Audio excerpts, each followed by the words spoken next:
మామూలు 100 మంది ఉన్నారు. ఏబిఎన్ కాదు, ఏ ఛానల్ మీద దాడి చేసే ప్రయత్నం చేసినా బీఆర్ఎస్ లకు భారతీయ జనతా పార్టీ చుక్కలు చూపడుతున్న విషయాన్ని బీఆర్ఎస్ పార్టీ గుర్తుంచుకోండి. నీ గుండాయిజం, నీ అయ్య గుండాయిజం ఈ తెలంగాణ రాష్ట్రంలో నడువు రాసిపెట్టుకోరు. ఇంకా నీ అయ్య జాగిరి, నీ జాగిరి ఉందని చెప్పి ఉవ్విలుడుతున్నారు. ఇంకా అహంకారంతో మాడుతున్నారు. మొన్న కేసీఆర్ కొడుకు చూస్తే బీజేపీ వాడు, కాంగ్రెస్ వాడు, కాంగ్రెస్ వాళ్ళు పడతారు, మీరు వాళ్ళు కూడా పడతారు.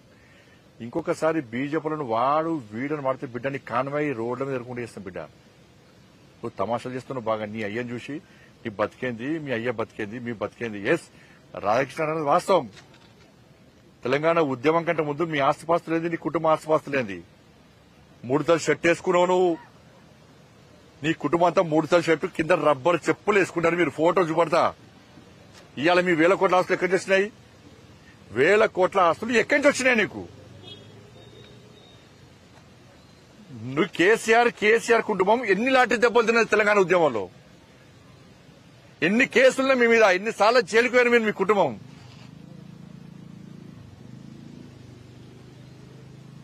తెలంగాణ రాష్ట్రం అప్పుల పాలైంది. కేసీఆర్ కుటుంబము 1000 కోట్లు సంపాదించారు. ఇవాళ దుబాయ్ లో, మస్కట్ లో, అమెరికాలో మొత్తం పొట్టు వ్యాపారాలు చేస్తున్నారు. ఎక్కడ చేస్తే మీకు పైసలు చెప్పండి? వ్యాపారాలు చేసిరా? ఇలా ఉద్యమ సమయంలో ఈ కేసీఆర్ అనే వ్యక్తి ప్రచార రథం లోన్ తీసుకుంటే, లోన్ కట్టకుంటే ఈయన మెడల్ పట్టి కింద దించి ప్రచార రథం కూడా కూర్చుకపోయారు. ఈయన లోన్ తీసుకొని వెహికల్ కొనుక్కుంటే, ఫైనాన్స్ పైసలు కట్టకుంటే ఫైనాన్స్ కూడా వచ్చి ఈయన మెడల్ పట్టి దించి ఆయన కారు కూడా గుంజుకపోయారు. ఫైనాన్స్ పైసలు కట్టలేని స్థితిలో ఉన్న కేసీఆర్ కుటుంబం ఇలా ఇన్ని 1000 కోట్ల రూపాయలు ఎక్కడి నుంచి వచ్చినాయి? నా కొడుకన్నా ఒక కాస్ట్లీ షర్ట్ వేసుకుంటే ఈ లుచ్చాగాళ్ళు, ఈ ఫాల్తీగాళ్ళు సోషల్ మీడియా పెట్టి ట్రోల్ చేసిన. కేసీఆర్ కొడుకు ఎవరితో కొట్లాడుతాడో తెలుసా మీకు? కేసీఆర్ కొడుకు మా కొడుకుతో కొట్లాడతాడు. కేసీఆర్ కొడుకు నా కొడుకుతో కొట్లాడతాడన్న. మన స్థాయి గది అనే స్థాయి. కేసీఆర్ కొడుకు స్థాయి గది. అంటే మా పిల్లల గారు బట్టలు వేసుకోవద్దన్నా, కాస్ట్లీ బట్టలు వేసుకోవద్దన్నా, షూ వేసుకోవద్దన్నా, బండ్లు కొనుక్కోద్దన్నా, బిచ్చపులొక్క తిరగాలన్నా మేము. మా పిల్లలు ఒక్క కాస్ట్లీ షర్ట్ వేసుకుంటే బండి సంజయ్ 1000 కోట్లు సంపాదించిన ప్రచారం చేస్తారని ఫాల్తీగాళ్ళు సోషల్ మీడియాలో. నేను కొనక్క మొన్న ఇల్లు కొనుక్కున్నా. నేను సవాల్ చేస్తున్న కేసీఆర్ కుటుంబాన్ని, కేసీఆర్ కొడుకును, నువ్వు, నీ అయ్య, మీ అమ్మ, మీ భార్య, పిల్లలందరూ రండి, చదువు ఏ గుడో పోదాం. నేను మా కుటుంబంతో సహా వస్తానని ప్రమాణం చేద్దాం. బినామీ ప్రాపర్టీస్ కూడా ప్రమాణం చేయాలి. బినామీ ప్రాపర్టీస్ కూడా ప్రమాణం చేయాలి. ఇలా రాధాకృష్ణ గారు మాట్లాడేది గదే మాట్లాడింది. ఇలా ఆ రోజు ఆంధ్రజ్యోతి దినపత్రిక మీ అయ్య ఉద్యమం చేయకుండా కూడా, మీ అయ్య తాగి ఫామ్ హౌస్ అన్నా కూడా తెలంగాణ ఉద్యమకారునిగా చూపట్టింది ఆంధ్రజ్యోతే. ఏబిఎన్ ఆంధ్రజ్యోతి చూపట్టింది ఆ రోజు ఏబిఎన్ మంచిది కాదు. ఆ రోజు మంచిది ఏబిఎన్, మంచి పత్రిక, మంచి ఛానల్, దమ్మున్న ఛానల్ అప్పుడు. కానీ ఇప్పుడు మాత్రం మంచిది కాదు.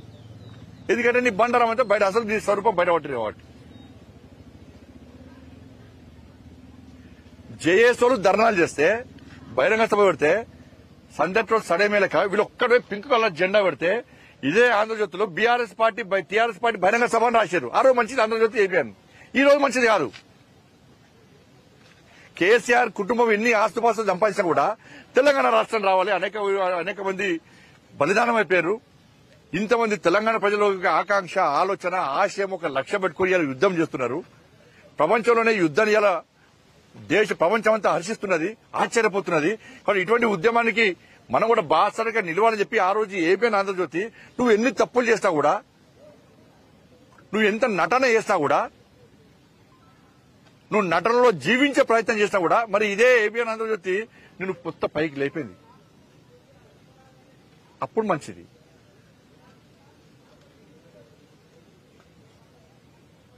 కాబట్టి రబ్బర్ చెప్పులు, 3 తల షర్ట్ వేసుకున్నటువంటి, కారులోను ప్రచార రథం లోన్ కూడా కట్టలేనటువంటి పరిస్థితుల్లో ఉన్నటువంటి కేసీఆర్ కుటుంబానికి ఇన్ని 1000 కోట్ల రూపాయలు ఎక్కడి నుంచి వచ్చినాయి?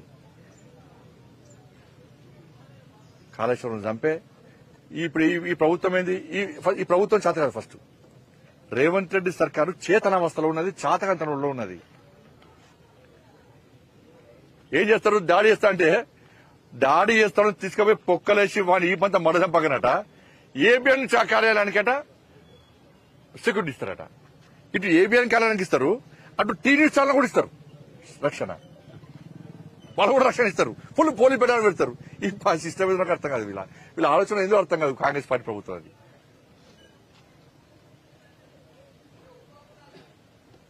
బీఆర్ఎస్ వాళ్ళకు దొంగ కేసు పెట్టిన వాళ్ళకి పేపర్ లీకేజ్ అని చెప్పింది.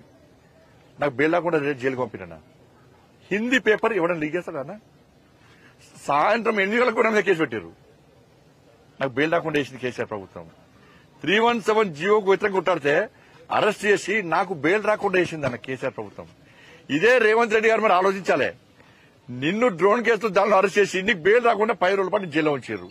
ఏడమైందన్న రేషచంద్ర గారు రోషం ఏడమైంది, రేషం ఏడమైంది, ఏమైంది? ఎందుకు కాంగ్రెస్ పార్టీ ప్రభుత్వానికి కేసీఆర్ కుటుంబం మీద ఇంత ప్రేమ, ఇంత అభిమానము?